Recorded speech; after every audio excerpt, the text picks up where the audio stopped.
Араб тілінде уасыл деген ереже бар. Уасыл деген бұл екі әріпті біріктіру деген мағынада. Уасыл деген ереженің немесе екі әріпті біріктіріп оқу үшін үш шарт болуы керек. Уасылдың үш шарты бар. Бірінші шарты ол сіздің біріктіріп тұрған екі сөзіңіз. Мына сөз бізде бірінші сөз, мынау сөз бізде екінші сөз. Осы екі сөзді біріктіреміз уасыл жасаған кейін. Уасылдың бірінші шарты мына біріктірілетін екі сөздің бірінші сөз харакетке біту керек. Бізде уә деген ол бізде бірінші сөз. Араб тілінде бір әріп бір сөз бола береді. Уә дегенде бұл бізде оның харакеті бар, харакеті фатхалы. Бірінші шарт орындалды. Екінші шарт ол екінші сөз бізде алифтен басталу керек. Бізде әл-Құр'ан деген сөз алифтен басталды.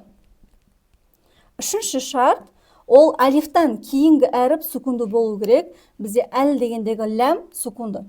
Яғни алифтан кейінгі әріп сукунды болуы керек. Осы үш шарт орындалған кезде біз уасыл жасай алады екенбіз, яғни екі сөзді біріктіре аламыз. Бізде қараңыздар, үш шартта орындалды.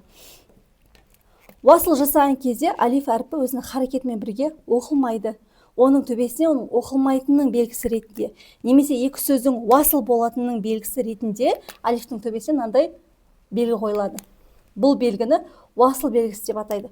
Онда кезде алифті оқымаймыз, бірден уә дегеннен кейін барып ләмнің харекетін оқимыз. Сонда уәл деп оқимыз.